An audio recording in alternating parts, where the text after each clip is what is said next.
애비도 없는 가난한 집 딸년이면 몸으로라도 때워야지.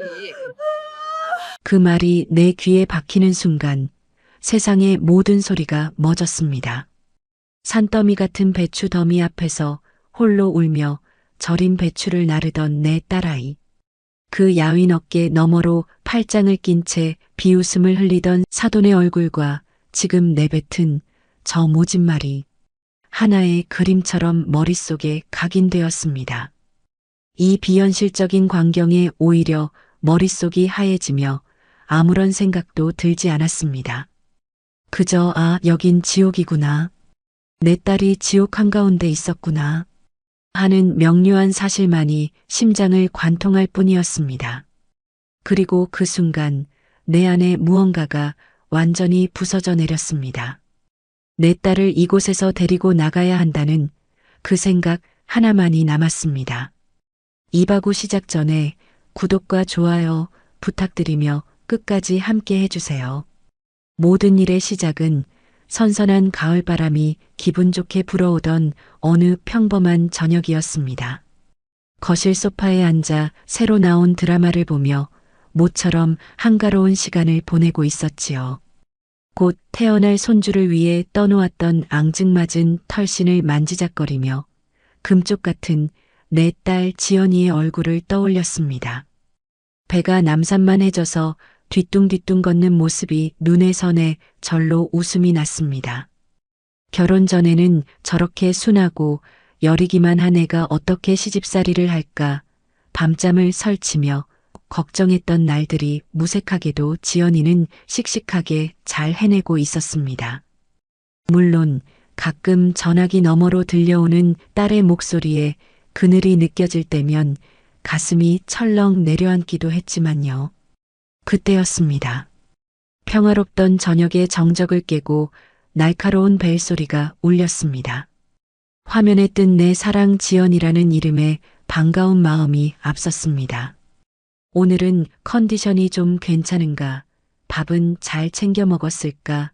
늘 같은 질문을 떠올리며 웃음기 어린 목소리로 전화를 받았습니다. 어이구, 우리 딸. 이 시간에 웬일이야? 엄마 보고 싶었어? 하지만 수화기 너머에서는 아무런 대답도 들려오지 않았습니다. 대신 끄하고 억지로 울음을 참아내는 소리가 심장을 후벼 팠습니다. 자식 가진 부모는 압니다. 목소리만 들어도, 아니, 숨소리만 들어도 내 자식에게 무슨 일이 생겼다는 것을요. 방금까지의 평온함은 온데간데 없이 사라지고 온몸의 피가 차갑게 식는 기분이었습니다. 저는 애써 아무렇지 않은 척 다정한 목소리를 만들어냈습니다. 지연아, 왜 그래? 무슨 일 있어? 응? 어디 아픈 거야? 한참이나 흐느끼던 딸이 겨우 입을 열었습니다. 갈라지고 떨리는 그 목소리는 제 가슴에 비수가 되어 박혔습니다. 엄마 나 어떻게 엄마. 무슨 일인데 그래, 말을 해봐. 우리 딸. 어머님이 방금 전화하셨는데 주말에 김장을 하자고. 김장. 저는 제 귀를 의심했습니다. 아니, 다달이 용돈 챙겨드리는 것도 모자라. 올해는 힘드시다고 김치까지 다 사서 보내드렸는데. 이 시기에 무슨 김장이란 말입니까?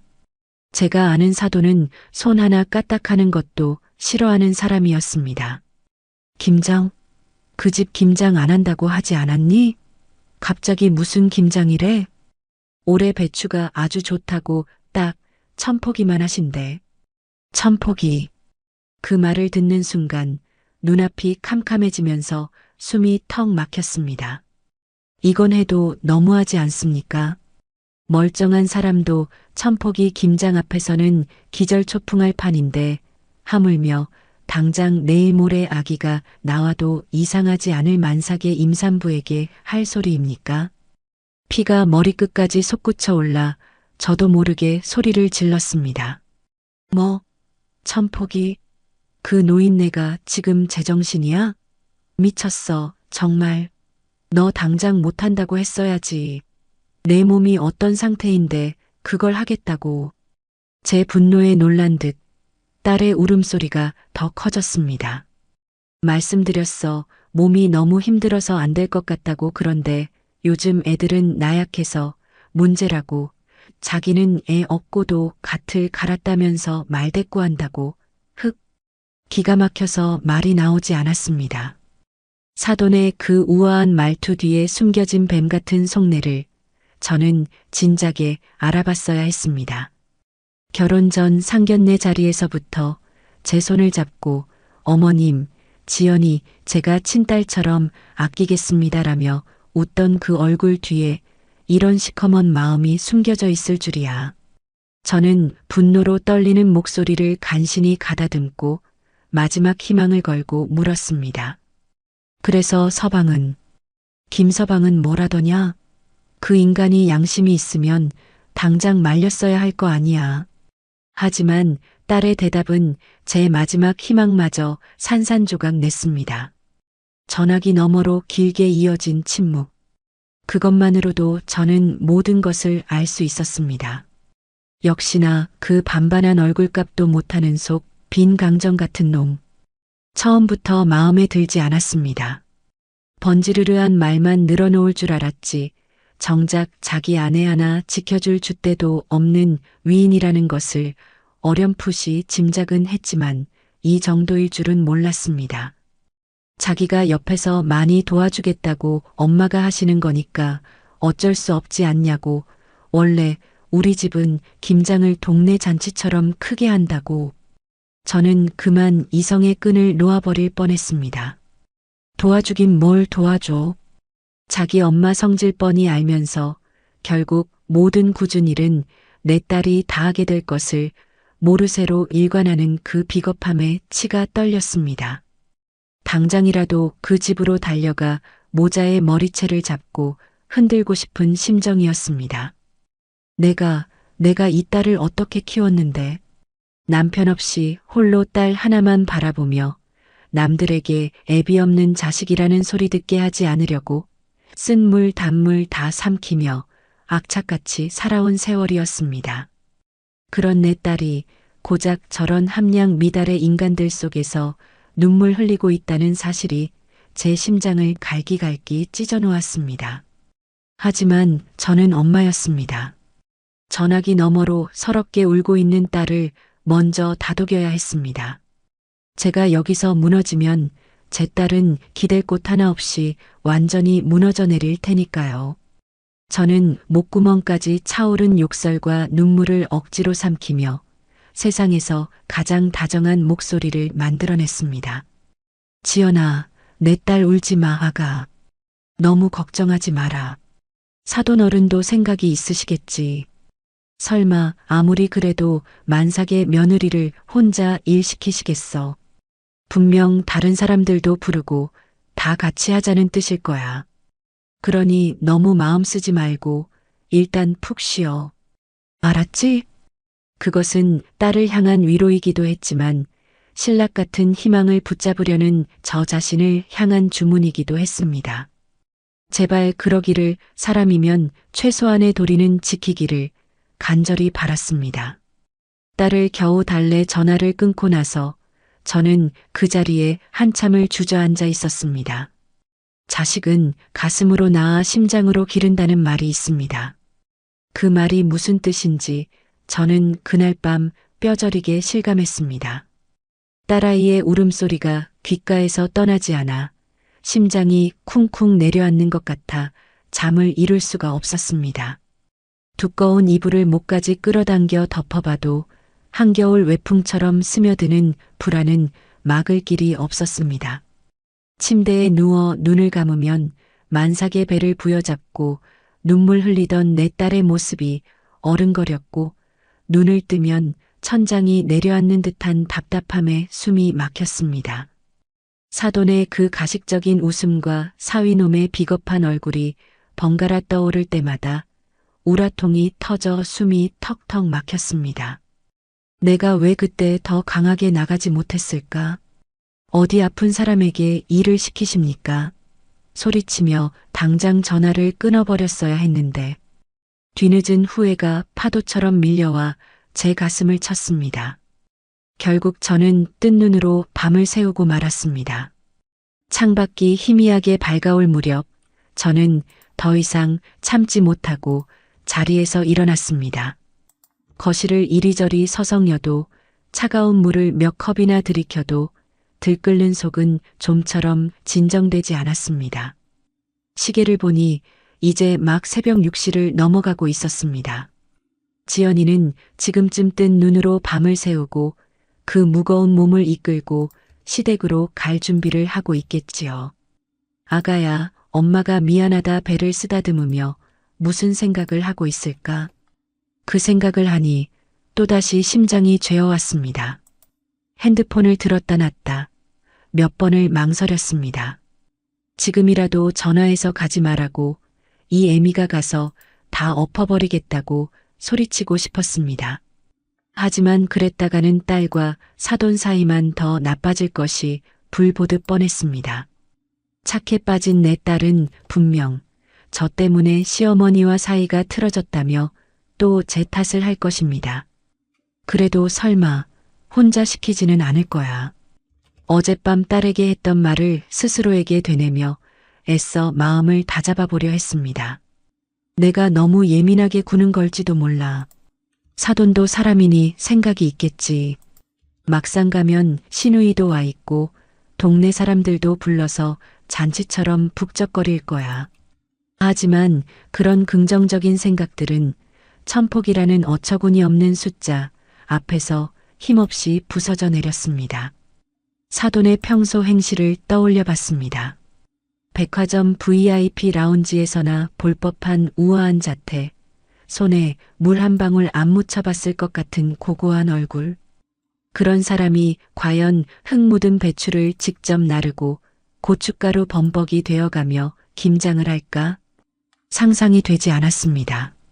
결국 그 모든 굳은 일은 내 딸, 지연이의 몫이 될 것이라는 결론에 다다르자 더 이상 지체할 시간이 없었습니다.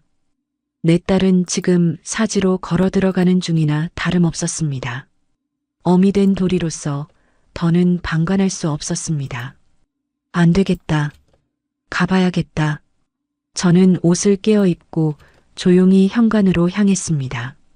마치 중대한 결심을 한 사람처럼 모든 행동에 군더더기가 없었습니다.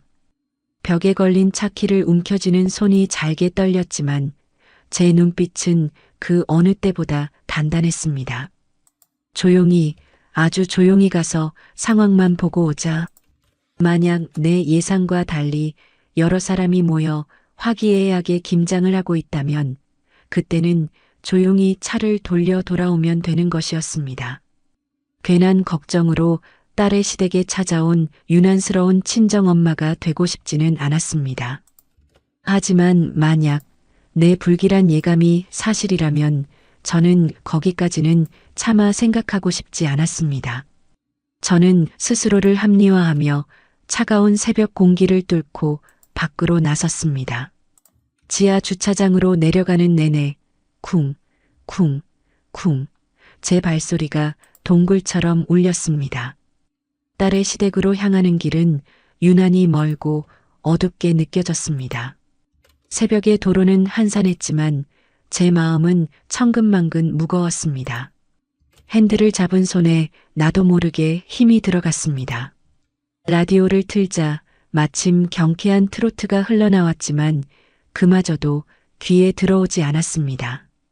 오히려 그 흥겨운 가락이 제 불안한 마음과 극명한 대조를 이루며 저를 더욱 비참하게 만들 뿐이었습니다.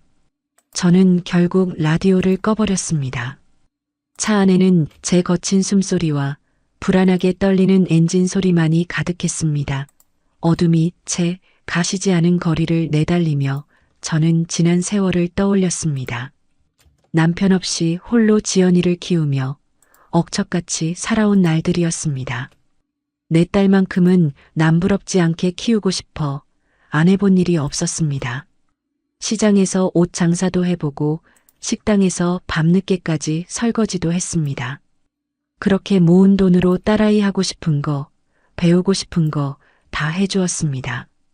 행여나 애비 없는 자식이라는 소리 들을까 예의범절 하나는 깐깐하게 가르쳤습니다. 그렇게 금이야 오기야 키운 내 딸인데 고작 저런 대접을 받게 하려고 내가 이 고생을 했나 싶어 눈물이 핑 돌았습니다. 그때였습니다. 익숙한 동네 풍경이 눈에 들어오기 시작했습니다. 딸의 시댁이 있는 부촌이었습니다. 높다란 담벼락과 으리으리한 대문들이 즐비한 곳. 처음 상견례를 하러 왔을 때 저는 이 동네의 위압적인 분위기에 괜히 주눅이 들었던 기억이 납니다. 하지만 지금은 그런 감상에 젖을 때가 아니었습니다. 저는 혹시라도 들킬세라 시댁에서 조금 떨어진 골목에 차를 세웠습니다. 심장이 미친 듯이 방망이질을 쳤습니다. 차에서 내리기가 두려웠습니다. 만약, 정말 만약에라도 내 불길한 예감이 현실이 되어 있다면 나는 과연 그것을 감당할 수 있을까? 문을 열고 그 지옥도 속으로 걸어 들어갈 용기가 과연 내게 있을까? 잠시 망설였지만 눈물 흘리던 딸의 얼굴이 떠오르자 다시 용기가 솟았습니다. 저는 마른 침을 삼키고 조심스럽게 차에서 내렸습니다. 그리고 담벼락에 몸을 숨긴 채 딸의 시댁 대문을 향해 한 걸음 다가갔습니다. 대문은 굳게 닫혀 있었고 집안은 쥐 죽은 듯이 고요했습니다. 정말 김장을 하는 집이 맞나 싶을 정도로요. 아무런 인기척도 시끌벅적한 소리도 들려오지 않았습니다. 그 고요함이 오히려 저를 더 불안하게 만들었습니다. 저는 대문 옆 정원수가 무성하게 자란 담벼락 쪽으로 이동했습니다. 나뭇가지 사이로 집 앞마당이 희미하게 보였습니다. 제발, 제발 아무 일도 없게 해주세요. 저는 속으로 수없이 되뇌며 까치발을 들고 나뭇가지 사이로 눈을 가져갔습니다. 그리고 다음 순간 내 눈앞에 펼쳐진 광경은 현실이 아니었습니다. 그것은 분명 지독한 악몽의 한 장면이었습니다. 넓디 넓은 마당 한가운데 마치 거대한 무덤처럼 쌓여있는 절인 배추 더미, 그리고 그 앞에서 금방이라도 쓰러질 듯 위태롭게 홀로 서서 배추를 나르고 있는 내 딸, 지연이의 모습. 딸의 얼굴은 눈물과 땀으로 범벅이 되어 분간조차 어려웠고 터질 듯한 배를 부여잡은 채 힘겹게 내딛는 한 걸음 한 걸음은 금방이라도 부러질 듯 위태로워 보였습니다. 그 와중에도 딸은 행여나 뱃속의 아이에게 무리가 갈까 배를 감싸 안은 채 허리를 제대로 펴지도 못하고 있었습니다. 그리고 그 지옥 같은 풍경의 정점은 따뜻한 툇마루에 앉아 유유히 차를 마시며 그 모든 것을 지켜보고 있는 사돈의 모습이었습니다. 그녀는 마치 재미있는 연극이라도 관람하듯 입가에 비릿한 미소까지 머금고 있었습니다. 그 순간 제 머릿속에서 무언가 툭 하고 끊어지는 소리가 났습니다. 이성과 합리, 체면과 염치, 그딴 것들이 들어설 자리는 더 이상 없었습니다. 저는 나뭇가지를 붙잡고 있던 손을 놓고 굳게 닫힌 대문을 향해 달려갔습니다.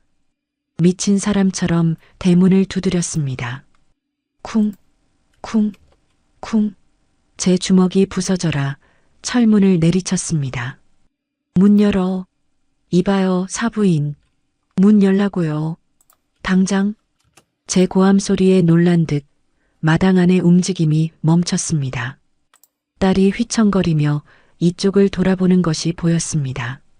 엄마 하는 듯한 딸의 놀란 얼굴은 이내 당혹감과 두려움으로 물들었습니다. 사돈 역시 찻잔을 내려놓고 불쾌한 표정으로 대문 쪽을 쳐다보았습니다. 잠시 후 가정부가 나와 조심스럽게 대문을 열었습니다. 문이 열리자마자 저는 가정부를 밀치고 마당 안으로 뛰어들어갔습니다. 그리고 망설임 없이 딸에게로 달려갔습니다. 지연아, 내 새끼, 너 이게 무슨 꼴이야. 일어나 어서. 제 목소리에 딸은 그 자리에 주저앉아 버렸습니다. 그리고는 참아왔던 모든 설움을 토해내듯 아이처럼 목 놓아 울기 시작했습니다. 마치 제가 오기만을 기다렸다는 듯이요. 저는 딸을 부축해 일으키며 그 연약한 어깨를 감싸 안았습니다. 제 품에 안긴 딸의 몸은 불덩이처럼 뜨거웠고 가늘게 떨리고 있었습니다. 그 떨림이 제게로 고스란히 전해져 저는 온몸의 피가 거꾸로 솟는 것을 느꼈습니다. 저는 불타는 눈으로 툇마루에서 내려와 어정쩡하게 서 있는 사돈을 노려보았습니다. 사돈은 그제야 무거운 몸을 일으켜 제게로 다가왔습니다. 그리고는 마치 불청객을 쫓아내려는 듯 차갑고 오만한 목소리로 말했습니다. 아니, 사부인. 지금 이게 무슨 무례한 행동이세요? 연락도 없이 남의 집에 들이닥치고 어디서 배운 예의범절이 이 모양이세요? 저는 기가 막혀 헛웃음이 나왔습니다. 무례, 지금 저 상황을 보고도 무례라는 말이 나온단 말입니까? 저는 딸을 제 등 뒤로 숨기며 한 걸음 앞으로 나섰습니다. 마치 어미 닭이 병아리를 지키려는 듯이요. 무례, 지금 무례라고 했습니까? 당신 눈에는 이 꼴이 안 보여요? 이게 지금 사람의 탈을 쓰고 할 짓입니까? 곧 애 낳을 만삭의 며느리에게 천포기 김장을 시켜요? 당신 제정신이야 아니야. 제 고함에 사돈의 얼굴이 흉하게 일그러졌습니다. 하지만 그녀는 조금도 물러서지 않았습니다.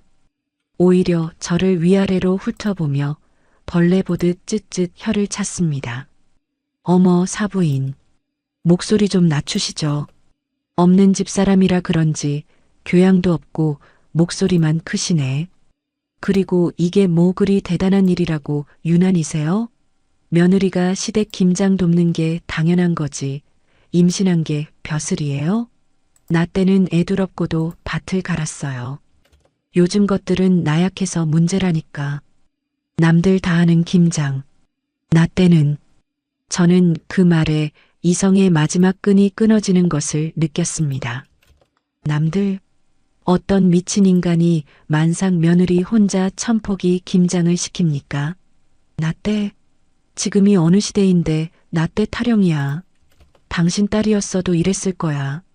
당신 눈에 넣어도 안 아플 귀한 딸이었어도 이 추운 날 마당에서 혼자 이 고생을 시켰을 거냐고 묻잖아. 제 말이 아픈 곳을 찔렀는지 사돈의 눈빛이 순간 날카롭게 빛났습니다. 그리고 다음 순간 그녀의 입에서 제 평생 잊을 수 없는 제 가슴에 대못을 박는 말이 튀어나왔습니다.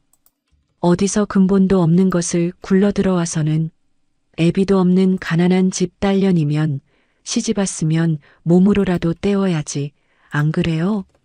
애비도 없는 가난한 집 딸년. 그 말이 제 귀에 박히는 순간 세상의 모든 소리가 멎었습니다. B-하는 이명과 함께 사돈의 입이 뻐끔거리는 것이 슬로우 모션처럼 보였습니다. 지난 수십 년 제가 이 말을 듣지 않게 하려고, 내 딸이 이 말에 상처받지 않게 하려고 제가 얼마나 발버둥 치며 살아왔는데, 시장에서 좌판을 깔고 장사를 할 때도, 식당 주방에서 뜨거운 불 앞에 서 있을 때도 저는 단 한 번도 제 자신을 부끄러워한 적이 없었습니다. 오직 내 딸을 떳떳하게 키우겠다는 일념 하나로 버텨온 세월이었습니다.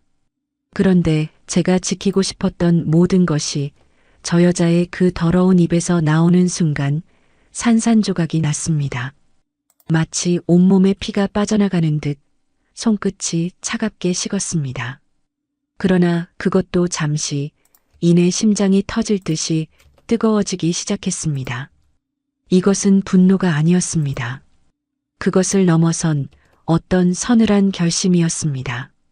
저는 더 이상 아무런 말도 하지 않았습니다. 아니, 할 필요가 없었습니다. 저런 인간에게는 어떤 말도 통하지 않는다는 것을 깨달았기 때문입니다. 저는 조용히 제 딸의 손을 잡았습니다. 그리고 굳은 목소리로 말했습니다. 가자, 지연아. 이런 곳에 더 이상 있을 필요 없어. 딸은 아무 말 없이 저를 따라 일어섰습니다. 사돈이 당황한 듯 제 앞을 막아섰습니다. 지금 뭐 하는 짓이에요? 어딜 가? 김장 아직 반도 못했어. 이거 다 해놓고 가야지. 저는 제 앞을 막는 사돈의 손을 거칠게 뿌리쳤습니다. 그리고 제 평생 단 한 번도 내보지 않았던 차갑고 경멸적인 목소리로 말했습니다. 김장, 당신이나 실컷 해. 아니, 이 많은 걸 혼자 어떻게 다 해. 당신 남편이랑 아들놈 불러서 같이 해. 그리고 오늘부로 당신과 우리는 끝이야. 다시는 내 딸 앞에, 내 손주 앞에 나타나지 마. 알아들었어? 마침 그때 집안에서 어슬렁거리며 나오던 사위놈과 눈이 마주쳤습니다. 그는 이 상황이 어리둥절한 듯 멍한 표정으로 저와 제 딸, 그리고 자기 엄마를 번갈아 쳐다보고 있었습니다. 저는 그를 향해 나지막이 말했습니다. 김서방, 자네 엄마랑 오붓하게 김장 잘해봐. 저는 뒤도 돌아보지 않고 딸의 손을 잡고 그 지옥 같은 집을 걸어 나왔습니다. 대문 밖으로 나오자 차가운 새벽 공기가 폐부 깊숙이 들어왔습니다. 그제야 저는 제가 숨을 참고 있었다는 것을 깨달았습니다. 딸과 함께 차에 오르고 시동을 걸고 그 동네를 완전히 벗어날 때까지 우리는 아무런 말도 하지 않았습니다. 집으로 돌아오는 내내 차 안에는 지독한 침묵만이 흘렀습니다. 저는 차마 딸의 얼굴을 정면으로 쳐다볼 수 없었고 딸 역시 창밖의 풍경만 멍하니 바라보고 있었습니다. 하지만 굳게 맞잡은 우리 두 사람의 손은 그 어떤 말보다도 더 많은 것을 이야기하고 있었습니다. 서로의 떨림을 통해 서로의 아픔을 고스란히 느끼고 있었으니까요. 집에 도착하자마자 딸은 긴장이 풀린 탓인지 그 자리에 주저앉을 뻔했습니다. 저는 급히 딸을 부축해 소파에 눕혔습니다. 지연이의 얼굴은 백지장처럼 하얗게 질려 있었고 입술은 파르르 떨리고 있었습니다. 그 꼴을 보니 시댁 마당에서 느꼈던 분노가 다시금 치밀어 올랐지만 저는 애써 억눌렀습니다. 지금은 분노보다 내 딸을 안정시키는 것이 먼저였습니다. 저는 곧장 따뜻한 물에 수건을 적셔 딸의 땀으로 젖은 얼굴과 손을 닦아주었습니다. 지연아, 괜찮아. 이제 다 괜찮아. 엄마가 있잖아. 응. 아무 걱정하지 마. 제 목소리에 딸은 다쳤던 눈을 힘겹게 떴습니다. 그리고는 텅 빈 눈으로 저를 바라보며 갈라진 목소리로 물었습니다. 엄마 나 이제 어떻게? 그 사람이랑 이제 어떻게 살아? 그 한마디에 저는 또다시 가슴이 무너져 내렸습니다. 사돈에게 모욕을 당했을 때도 꾹 참았던 눈물이 딸의 그 처절한 물음 앞에서 터져 나오고 말았습니다. 저는 딸의 손을 부여잡고 함께 울었습니다. 그동안 얼마나 힘들었을까, 얼마나 외로웠을까. 그 마음을 진작 헤아려 주지 못한 제 자신이 원망스러웠습니다. 괜찮다. 시댁 가면 다들 잘해주실 거다라며 딸을 떠밀었던 과거의 제 모습이 떠올라 스스로의 뺨이라도 때리고 싶은 심정이었습니다. 한참을 울고 나자 딸은 지쳤는지 제 무릎을 베고 스르르 잠이 들었습니다. 새근새근 잠든 딸의 얼굴을 보니 갓난아기 때의 모습이 떠올랐습니다. 세상에서 가장 예쁘고 귀했던 내 아기. 그 얼굴 위로 오늘 겪었을 끔찍한 일들이 겹쳐 보였습니다. 저는 딸의 이마에 흐트러진 머리카락을 조용히 쓸어 넘겨주었습니다. 그리고 결심했습니다. 더 이상은 내 딸이 눈물 흘리게 두지 않겠다고. 내 딸을 그리고 내 손주를 짓밟으려 한 그들에게 자신들이 무슨 짓을 저질렀는지 뼈저리게 느끼게 해주겠다고 말입니다. 분노는 슬픔을 먹고 자라 어느새 차갑고 단단한 결심이 되어 제 마음속에 자리 잡았습니다. 그것은 단순한 감정의 폭발이 아니었습니다. 오히려 머리는 차갑게 식었고 심장은 뜨겁게 타올랐습니다. 어떻게 해야 가장 고통스럽게, 가장 처절하게 그들을 무너뜨릴 수 있을까? 제 머릿속은 오직 그 생각뿐이었습니다. 저는 조심스럽게 딸의 머리를 소파 쿠션에 눕히고 안방으로 들어갔습니다. 그리고 장롱 깊숙한 곳, 낡은 비단함 하나를 꺼내 들었습니다. 딸의 베넷 저고리와 첫 돌 반지가 들어있는 제게는 보물과도 같은 함이었습니다. 저는 떨리는 손으로 함을 열었습니다. 그리고 그 안 가장 밑바닥에 깔려있던 손바닥만 한 낡은 가죽 수첩을 꺼내 들었습니다. 수십 년의 세월이 흘러 모서리는 닳아빠지고 가죽은 빛이 바랜 수첩. 이것은 제가 내 딸 지연이를 위해 그리고 제 자신을 위해 봉인해 두었던 과거였습니다. 이 수첩을 다시 꺼내게 될 날이 오리라고는 단 한 번도 상상해 본 적이 없었습니다. 저는 이것을 제 인생의 가장 깊은 곳에 묻어두고 평생 외면하며 살고 싶었습니다. 수첩을 여는 손이 미세하게 떨렸습니다. 이것을 여는 순간 다시는 예전으로 돌아갈 수 없다는 것을 알았기 때문입니다. 제가 그토록 지키고 싶었던 내 딸의 평범하고 소박한 행복이 산산조각 날 수도 있다는 것을요. 과연 이것이 옳은 선택일까? 잠시 망설였습니다.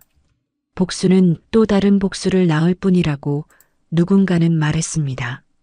하지만 이내 사돈의 그 경멸에 찬 눈빛과 애비 없는 년이라던 악독한 목소리가 귓가에 울렸습니다. 망설임은 순식간에 사라지고 그 자리에 서늘한 분노가 차올랐습니다. 그래, 평범한 행복은 이미 저들에 의해 깨져버렸다. 그렇다면 나도 더 이상 망설일 이유가 없었다. 이것은 복수가 아니었다. 내 딸을 지키기 위한 전쟁이었다. 저는 수첩의 마지막 장을 펼쳤습니다. 그곳에는 단 하나의 이름과 전화번호가 적혀 있었습니다. 정태성 회장 비서실. 지연이의 친아버지이자 제가 단 한 번 사랑했던 남자, 그리고 지금은 국내 굴지의 그룹을 이끄는 회장이 된 사람. 저는 그와 헤어진 이후 단 한 번도 그에게 연락한 적이 없었습니다. 그의 도움 없이 오직 내 힘으로 딸을 훌륭하게 키워내고 싶었기 때문입니다. 그의 거대한 그림자 속에서 벗어나 온전히 내 딸과 나만의 삶을 살고 싶었습니다.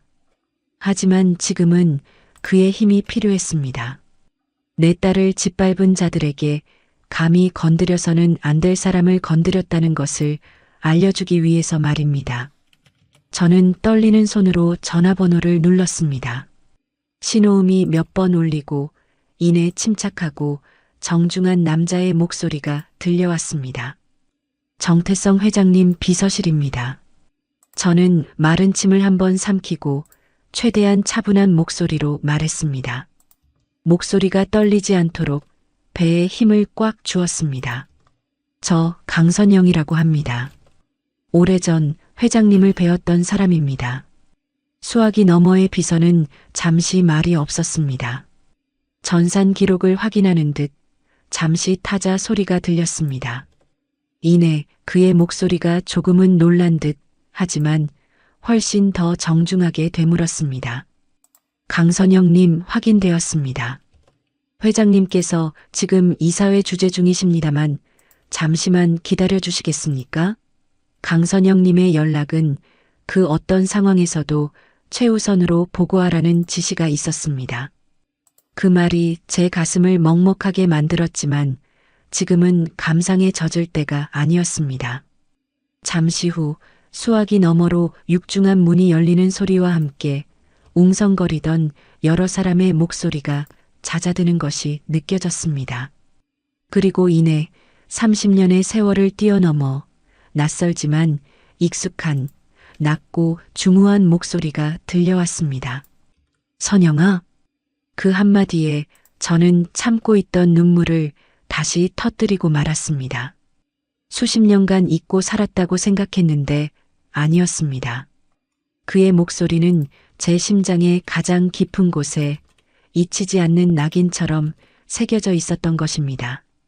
저는 울음을 삼키며 떨리는 목소리로 겨우 입을 열었습니다. 태성 씨, 나나 어떡해? 무슨 일이야? 말해봐. 괜찮아. 천천히 말해. 그의 차분한 목소리에 저는 오늘 있었던 모든 일을 하나도 빠짐없이 그에게 들려주었습니다. 만삭의 딸에게 천폭이 김장을 시킨 시어머니의 만행, 애비 없는 년이라는 모욕적인 언사, 제가 겪은 모욕, 제 딸이 겪은 고통, 그 모든 것을 담담하지만 단호한 목소리로 전했습니다. 제 이야기가 길어질수록 수화기 너머의 그의 숨소리는 점점 더 거칠어졌습니다. 모든 이야기를 마쳤을 때 그는 한동안 말이 없었습니다. 그의 침묵 속에서 저는 폭풍 전야의 고요함을 느낄 수 있었습니다. 이윽고 그가 입을 열었습니다. 그의 목소리는 처음의 다정함은 온데간데 없이 얼음처럼 차갑고 분노로 가득 차 있었습니다. 선영아, 그 집 주소, 그리고 그 인간들 이름 관련된 모든 것들 당장 김 비서한테 문자로 보내. 하나도 빠짐없이. 태성 씨, 지연이는 걱정하지 마. 내가 알아서 해. 감히 내 딸을 건드린 대가가 어떤 건지 뼈저리게 느끼게 해줄 테니까. 당신과 내 딸을 건드린 그 순간 그들은 모든 것을 잃을 각오를 했어야지. 전화는 그렇게 끊겼습니다. 저는 잠시 동안 멍하니 핸드폰을 들고 서 있었습니다. 주사위는 던져졌습니다. 이제 그들이 어떤 대가를 치르게 될지는 오직 신만이 알 것이었습니다. 저는 거실로 나와 잠든 딸의 곁에 조용히 앉았습니다. 그리고 딸의 배에 가만히 손을 얹었습니다. 아가야, 걱정 마라. 이 할미가, 내 어미가 다시는 눈물 흘리지 않게 해줄게. 너희를 짓밟으려 했던 자들에게 지옥이 무엇인지 똑똑히 보여줄 테니. 그렇게 다짐하는 제 눈에서는 더 이상 눈물이 흐르지 않았습니다. 오직 차갑게 타오르는 복수심만이 가득했습니다. 그날 밤 저는 한숨도 자지 못했습니다. 어둠이 짙게 깔린 거실에서 저는 소파에 잠든 딸의 곁을 뜬 눈으로 지켰습니다. 딸이 작은 뒤척임이라도 보일 때면 심장이 쿵 내려앉았다가 이내 안도의 한숨을 내쉬기를 수십 번 반복했습니다. 제 인생을 건 도박은 이미 시작되었습니다. 과거의 그 남자 정태성 회장에게 전화를 건 것은 판도라의 상자를 연 것이나 다름없었습니다. 이제 그 상자 안에서 무엇이 튀어나올지는 아무도 몰랐습니다. 저는 그저 그 모든 것이 내 딸을 향한 칼날이 되지 않기만을 간절히 바랄 뿐이었습니다.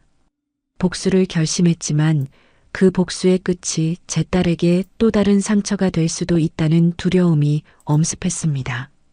하지만 이미 활시위는 당겨졌고 화살은 관역을 향해 날아가기 시작했습니다. 창밖으로 여명이 밝아올 무렵 딸이 힘겹게 눈을 떴습니다.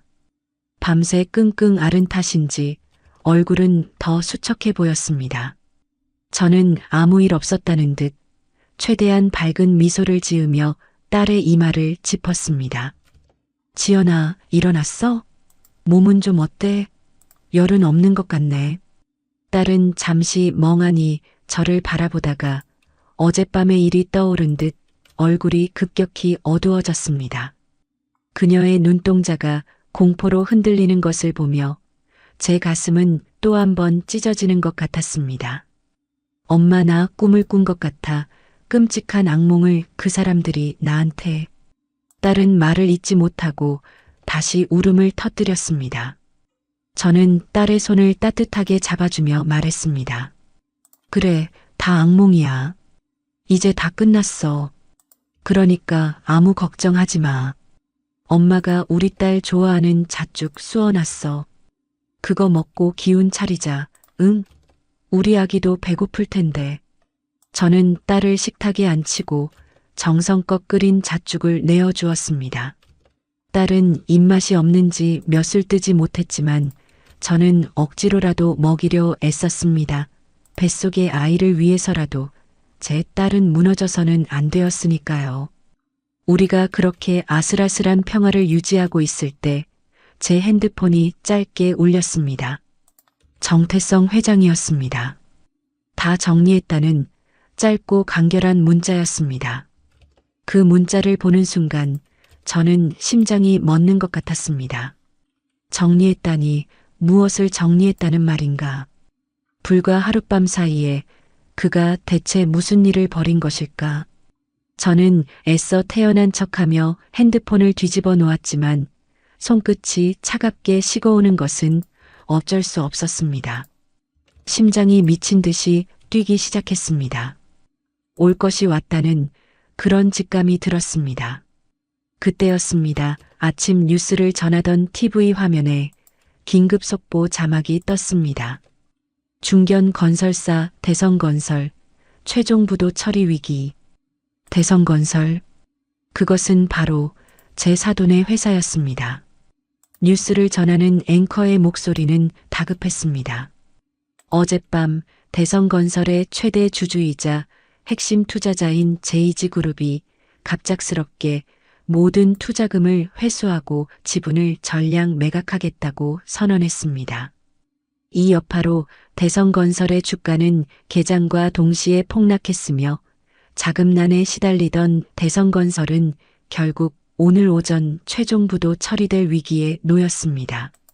업계에서는 제이지그룹의 이러한 이례적인 결정에 대해 여러 추측이 난무하고 있습니다. 제이지그룹. 바로 정태성 회장의 회사였습니다. 저는 저도 모르게 마른 침을 삼켰습니다. 이것이 그가 말한 정리의 시작이었습니다.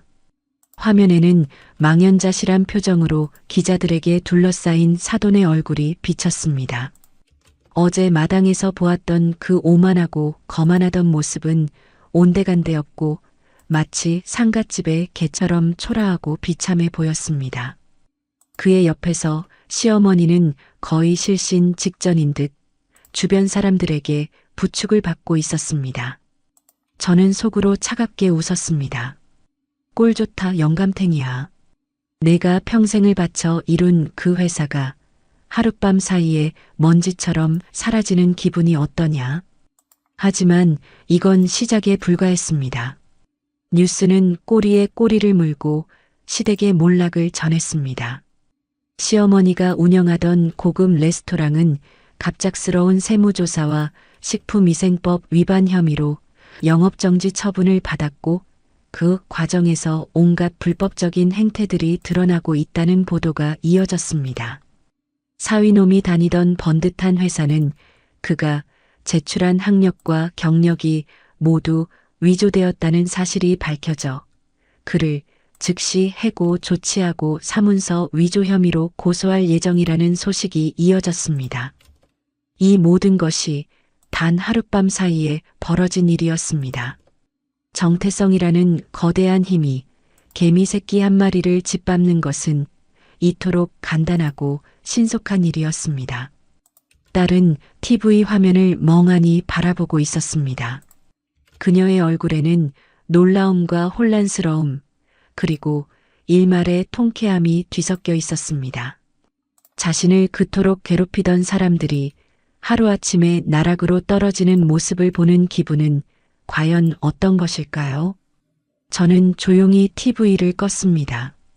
더 이상 볼 필요도 없었습니다. 그때 제 핸드폰이 미친 듯이 울리기 시작했습니다. 발신자는 김서방, 바로 그놈이었습니다.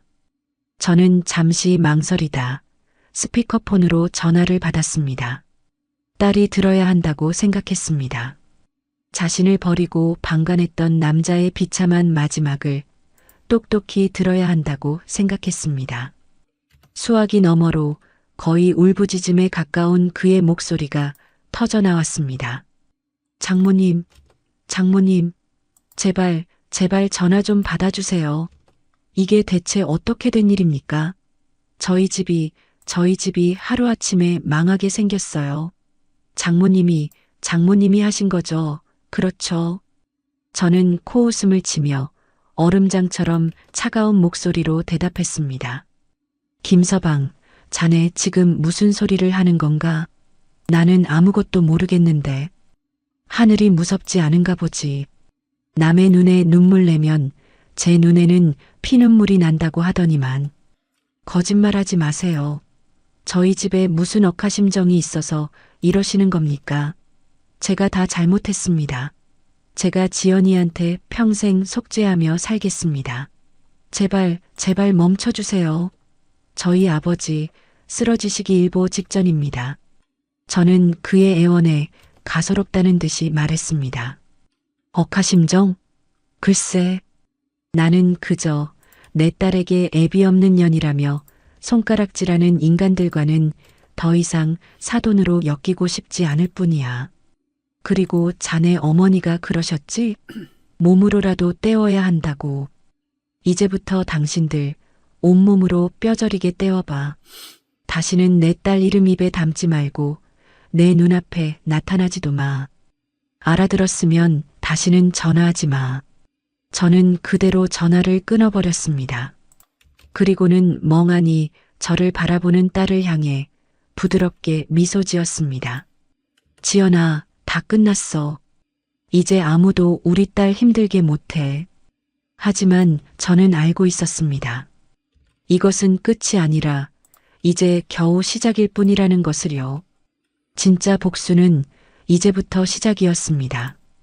그 폭풍 같은 날이 지나고 며칠의 시간이 흐르는 동안 우리 집은 외부와 단절된 고요한 섬과 같았습니다.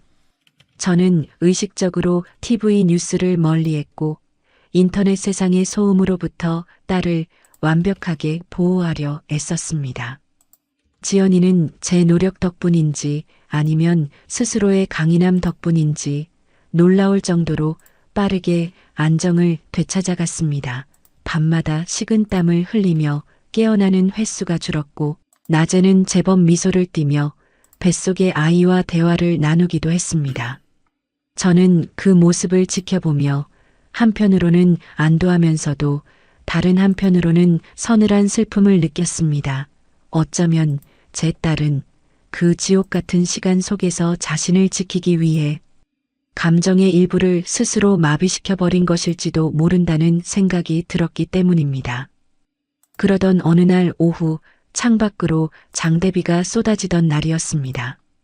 저와 지연이는 거실 소파에 나란히 앉아 갓 태어날 아기를 위한 흑백 모비를 만들고 있었습니다. 조용한 클래식 음악이 흐르고 빗소리가 창문을 두드리는 평화로운 시간이었습니다. 바로 그때 그 평화를 깨뜨리는 날카로운 인터폰 벨 소리가 울렸습니다.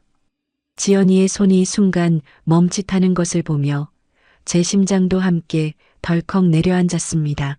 저는 아무렇지 않은 척 엄마가 보고 올게 하며 자리에서 일어났습니다. 인터폰 화면을 켠 순간 저는 제 눈을 의심했습니다.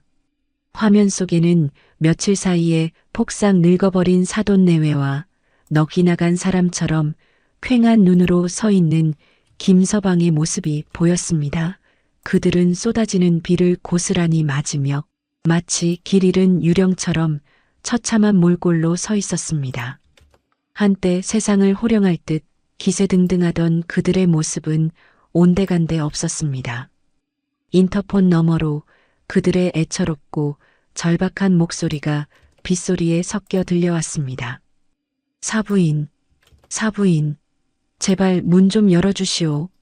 우리가 다 잘못했소. 장모님, 제발요. 지연이 얼굴만이라도 보게 해주세요. 제가 무릎이라도 꿇겠습니다. 네. 딸은 그들의 목소리를 듣자마자 몸을 딱딱하게 굳혔습니다.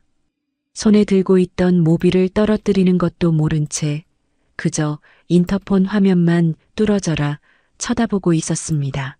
그녀의 눈동자 속에서 과거의 상처와 현재의 분노가 소용돌이치는 것이 보였습니다.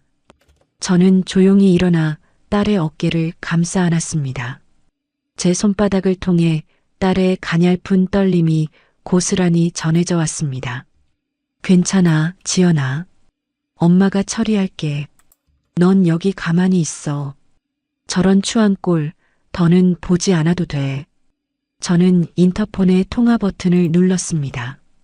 그리고는 제 안의 모든 감정을 지운 무미건조한 목소리로 말했습니다. 여긴 어떻게 알고 찾아왔죠? 다시는 눈앞에 나타나지 말라고 했을 텐데요.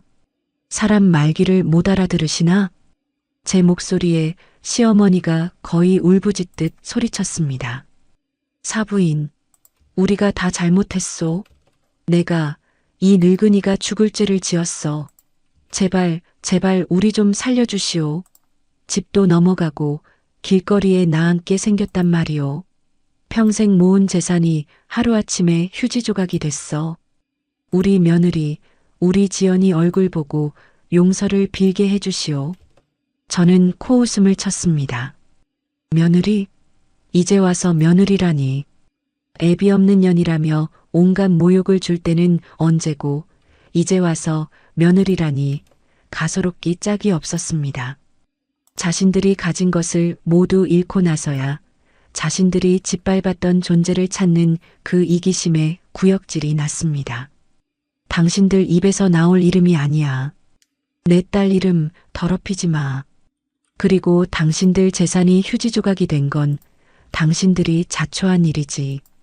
왜 나한테 와서 하소연이야? 장모님, 제가 무릎이라도 꿇겠습니다. 제발 지연이한테 제가 평생 속죄하며 살겠다고 전해주세요. 네, 장모님. 김서방의 목소리가 처절하게 울렸습니다. 그리고 다음 순간 그들은 정말로 인터폰 카메라 앞에서 질퍽한 빗속에 무릎을 꿇었습니다. 한때는 세상을 다 가진 것처럼 거만하게 굴던 자들이 이제는 비에 젖은 생쥐꼴로 납작 엎드려 용서를 구하고 있었습니다. 통쾌해야 하는데 이상하게도 제 마음은 조금도 기쁘지 않았습니다. 오히려 그들의 추악한 본성을 다시 한번 확인한 것 같아 역겨움과 혐오감만이 치밀어 올랐습니다. 저는 더 이상 그들의 추한 모습을 보고 싶지 않았습니다. 통화 종료 버튼을 누르려던 순간 제 등 뒤에서 조용히 모든 것을 지켜보던 딸이 입을 열었습니다. 그녀의 목소리는 놀랍게도 차분하고 단단했습니다. 엄마, 내가 할게. 딸은 제게서 인터폰 수화기를 건네받았습니다. 그리고는 망설임 없이 인터폰 화면 속의 그들을 향해 얼음처럼 차가운 목소리로 말했습니다. 이제 와서 왜 이러세요? 당신들이 저한테 무슨 짓을 했는지 벌써 잊으셨어요? 당신들이 내뱉은 말, 당신들이 했던 행동, 하나하나 다 기억하고 있는데? 딸의 목소리에 무릎 꿇고 있던 세 사람이 동시에 고개를 들었습니다. 특히 김서방의 얼굴에는 일말의 희망이 떠오르는 듯 했습니다. 지연아, 여보, 나야. 내가 정말 미쳤었나 봐. 내가 다 잘못했어. 제발 용서해줘. 우리 다시 시작하자. 응? 하지만 딸은 그의 애원에 조금도 흔들리지 않았습니다. 오히려 더욱 싸늘한 목소리로 말을 이었습니다. 용서? 당신들한테 용서받을 자격 같은 건 없어. 당신들이 내 뱃속의 아이까지 죽이려 했을 때 당신들과 나의 인연은 이미 끝났어. 그리고 당신 다시 시작하자고. 웃기지 마. 당신은 당신 엄마 뒤에 숨어서 내가 고통받는 걸 방관했어. 당신은 내 남편도 내 아이의 아빠도 될 자격이 없어. 그러니 다시는 찾아오지 마. 다음에 또 찾아오면 그때는 이 정도로 끝나지 않을 테니까. 당신들이 그토록 무시하던 애비 없는 년이 어디까지 할 수 있는지 똑똑히 보여줄게. 딸은 그대로 통화 종료 버튼을 눌러버렸습니다. 저는 아무 말 없이 제 딸의 얼굴을 바라보았습니다. 그녀의 눈에는 더 이상 두려움이나 슬픔이 없었습니다. 오직 자신과 자신의 아이를 지키려는 어미의 강인함과 자신을 배신한 자들에 대한 차가운 경멸만이 가득했습니다. 저는 그 모습에서 가슴 아픈 안도감을 느꼈습니다. 내 딸이 드디어 자신만의 힘으로 일어서기 시작한 것입니다. 하지만 동시에 새로운 고민이 제 머릿속을 스쳤습니다. 이제 저 아이에게 모든 진실을 이야기해 주어야 할 때가 온 것일지도 모른다고. 저 아이의 진짜 아버지가 누구인지, 그리고 저 아이가 앞으로 어떤 삶을 살아가야 할지를 말입니다. 그들이 다녀간 후 우리 집에는 낯선 평화가 찾아왔습니다. 더 이상 인터폰 소리에 놀라지 않아도 되었고, 문 밖의 작은 소음에도 가슴 졸이지 않아도 되었습니다. 지연이는 마치 오래 묵은 상처에 딱지가 떨어진 사람처럼 한결 편안해진 얼굴로 잠이 들었고 웃는 날도 많아졌습니다. 하지만 저는 알고 있었습니다. 이 평화는 온전한 것이 아니라는 것을. 우리가 외면하고 있는 진실의 무게가 여전히 우리 사이를 무겁게 짓누르고 있었기 때문입니다. 아직 우리에게는 풀어야 할 가장 큰 매듭이 남아 있었기 때문입니다. 며칠을 고민했습니다. 과연 이 비밀을 지금 이야기하는 것이 옳은 것일까? 안정을 찾아가는 아이에게 또 다른 충격을 주는 것은 아닐까? 밤마다 잠 못 이루고 뒤척이며 저는 수십 번도 더 제 결심을 번복했습니다. 하지만 창문 너머로 멍하니 하늘을 바라보는 딸의 뒷모습을 볼 때마다 저는 다시금 마음을 다잡았습니다. 저 아이는 알아야 한다. 자신이 누구인지, 어디서 왔는지, 그리고 자신을 그토록 아끼고 사랑하는 또 다른 존재가 이 세상에 있다는 사실을 말입니다. 더 이상 딸을 제 거짓말 속에 가두어 둘 수는 없었습니다. 결전의 날, 저는 평소보다 조금 더 정성스럽게 아침을 준비했습니다. 딸이 좋아하는 따뜻한 미역국과 갖가지 나물 반찬을 차렸습니다. 우리는 아무 말 없이 밥 먹는 소리만이 들리는 조용한 식사를 마쳤습니다. 어색한 침묵이 우리 사이를 맴돌았습니다. 그리고 제가 따뜻한 숭늉을 따라 내밀었을 때 저는 용기를 내어 입을 열었습니다. 지연아, 엄마가 너에게 꼭 해줄 이야기가 있어. 제 목소리가 무겁게 가라앉아 있었던 탓일까요? 딸은 숭늉 그릇을 내려놓고 긴장된 표정으로 저를 바라보았습니다. 그 눈빛 속에서 그녀 역시 무언가를 예감하고 있다는 것을 알 수 있었습니다. 저는 딸의 손을 가만히 잡았습니다. 그 온기가 제게 용기를 주는 것 같았습니다. 놀라지 말고 끝까지 들어줘. 엄마가 하는 이야기. 이 이야기는 아주 오래전 엄마가 너처럼 예뻤던 20살 시절의 이야기야. 저는 지난 30년 동안 제 가슴 속 가장 깊은 곳에 묻어두었던 이야기를 꺼내기 시작했습니다. 제가 20살 꽃다운 나이에 한 남자를 어떻게 만나고 어떻게 사랑했는지, 그가 얼마나 다정하고 따뜻한 사람이었는지, 낡은 서점에서 우연히 같은 책을 집어들었던 첫 만남, 비 오는 날 하나의 우산을 나눠 쓰고 걸었던 밤길, 서로의 미래를 그리며 웃음 짓던 수많은 날들, 그리고 그의 집안의 엄청난 반대와 우리 두 사람의 어쩔 수 없었던 이별에 대해서 말입니다. 그 사람 집안에서는 고아인 나를 절대 받아들일 수 없다고 했어. 그 사람은 나를 데리고 도망치자고 했지만 나는 그럴 수 없었어. 나 때문에 그 사람이 가진 모든 것을 잃게 하고 싶지 않았거든. 그 사람은 나 같은 사람과는 비교도 안 될 만큼 아주 높고 넓은 세상에서 살아야 할 사람이었으니까. 그래서 나는 내가 뱃속에 있다는 사실을 숨긴 채 그 사람 곁을 떠났어. 제 이야기가 이어지는 동안 딸의 눈동자는 심하게 흔들리고 있었습니다. 자신이 알고 있던 세상이 송두리째 무너져 내리는 소리를 듣고 있는 사람처럼요. 그녀의 얼굴은 하얗게 질려 있었고 입술은 잘게 떨리고 있었습니다.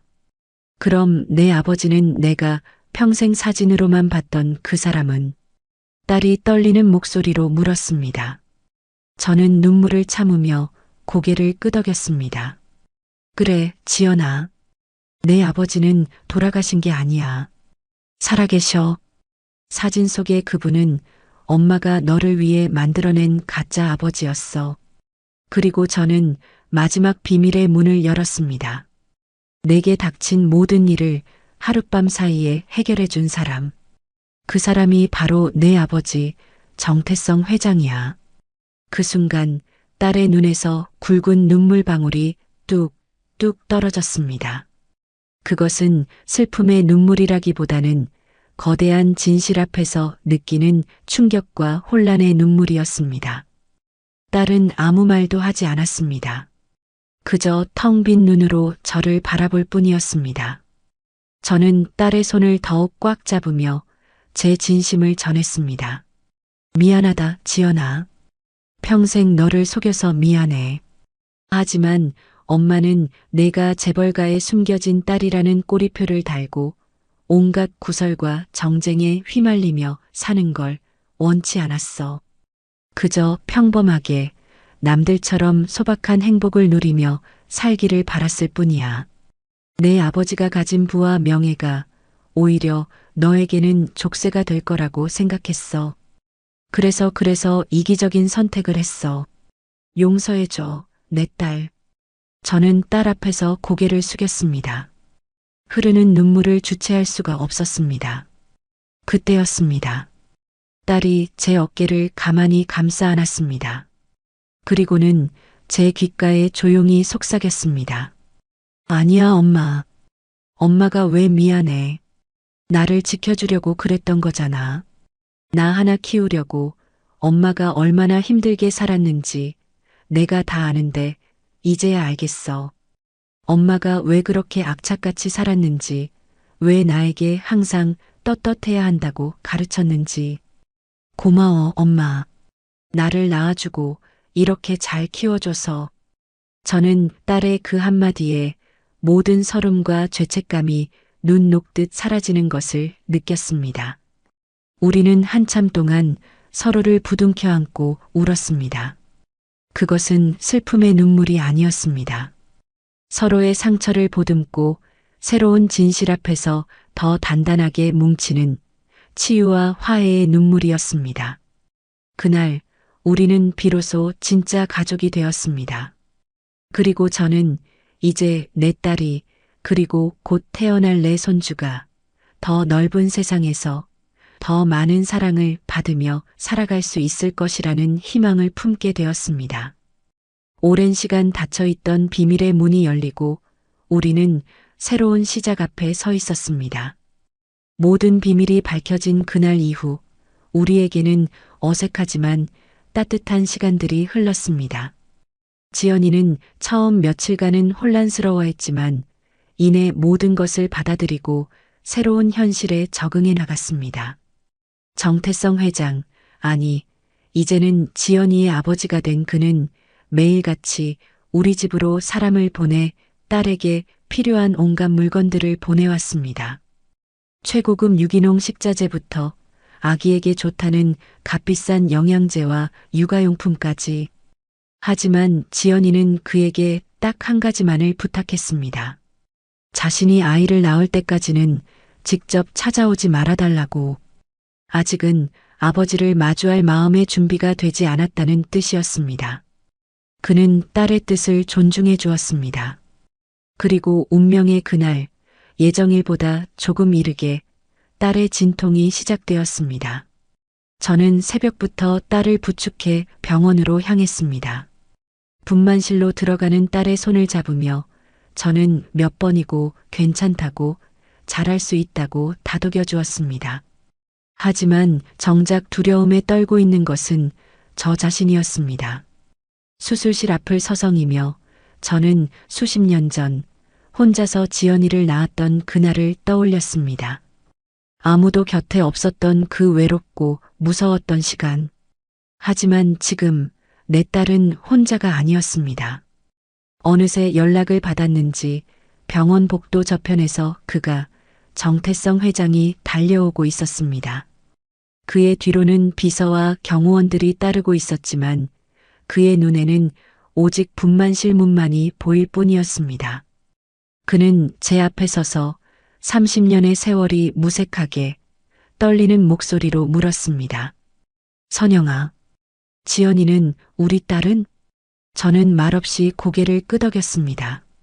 그리고 우리는 그저 아무 말 없이 분만실 문만 바라보며 기적을 기다렸습니다. 얼마나 시간이 흘렀을까?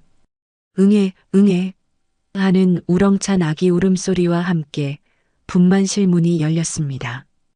간호사가 환하게 웃으며 말했습니다. 축하합니다. 건강한 왕자님입니다. 그 순간 저와 그는 동시에 서로를 바라보았습니다. 그리고 우리의 눈에서는 뜨거운 눈물이 흘러내렸습니다. 그것은 기쁨과 안도 그리고 감사함이 뒤섞인 세상에서 가장 행복한 눈물이었습니다.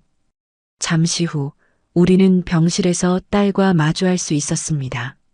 지연이는 조금 지쳐 보였지만 더없이 행복한 얼굴로 아기를 품에 안고 있었습니다. 그리고 그녀의 곁에는 낯설지만 따뜻한 눈빛으로 아기와 딸을 번갈아 바라보는 한 남자가 그녀의 아버지가 서 있었습니다. 지연이와 그는 처음에는 조금 어색해했지만 핏줄이라는 강한 이끌림은 그 어떤 어색함도 녹여버렸습니다. 그는 딸의 손을 잡고 미안하다, 고맙다, 사랑한다. 그 말들을 몇 번이고 반복했습니다. 지연이 역시 그런 아버지를 원망하지 않았습니다.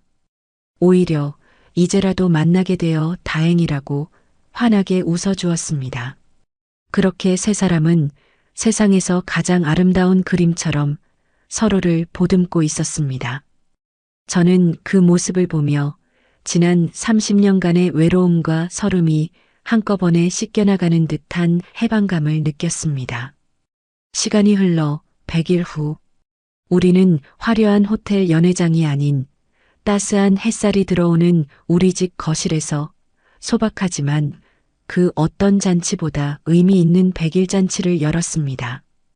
거실 한편에는 제가 정성껏 준비한 삼색 나물과 미역국, 그리고 하얀 백설기 케이크가 전부였지만 그 공간은 세상에서 가장 큰 행복으로 가득 차 있었습니다. 지연이는 예쁜 드레스 대신 편안한 원피스 차림으로 아기를 안고 있었고 그녀의 아버지 역시 무거운 회장직을 내려놓고 그저 평범한 할아버지의 얼굴로 손주를 바라보고 있었습니다. 아기는 할아버지의 품에 안겨 방긋방긋 웃으며 재롱을 피웠습니다. 그는 아기의 작은 손을 자신의 큰 손으로 감싸 쥐고는 눈을 떼지 못했습니다. 그가 말했습니다. 이 녀석, 나를 닮아서 그런지 아주 씩씩하구먼. 눈매는 꼭 선영이 당신을 닮았고 인매는 우리 지연이를 쏙 빼닮았어. 선영아, 그리고 지연아. 정말 고맙다. 내게 이런 행복을 안겨줘서. 평생을 일만 알고 살아온 내게 진짜 가족이 무엇인지 알려줘서 정말 고맙다. 지연이가 웃으며 대답했습니다. 아니에요, 아버지. 저희야말로 감사하죠. 이렇게 든든한 할아버지가 생겼으니까요. 우리 우주 좋겠다. 할아버지가 이렇게 멋진 분이라서. 저는 그 모습을 바라보며 조용히 미소 지었습니다. 길고 길었던 제 싸움이 비로소 끝이 났음을 느꼈습니다. 내 딸은 더 이상 애비 없는 년이라는 손가락질을 받지 않아도 될 것입니다. 오히려 세상에서 가장 든든한 아버지를 둔 행복한 딸이자 엄마로 살아갈 것입니다. 지난날의 아픔과 상처는 이제 새로운 행복을 위한 밑거름이 되어 주었습니다. 우리는 작은 케이크에 촛불을 켜고 다 함께 노래를 불렀습니다. 생일 축하 노래는 아니었지만 우리 네 사람의 새로운 시작을 축복하는 세상에서 가장 아름다운 노래였습니다. 촛불을 끄는 딸의 얼굴 위로 행복의 눈물이 흘러내렸습니다.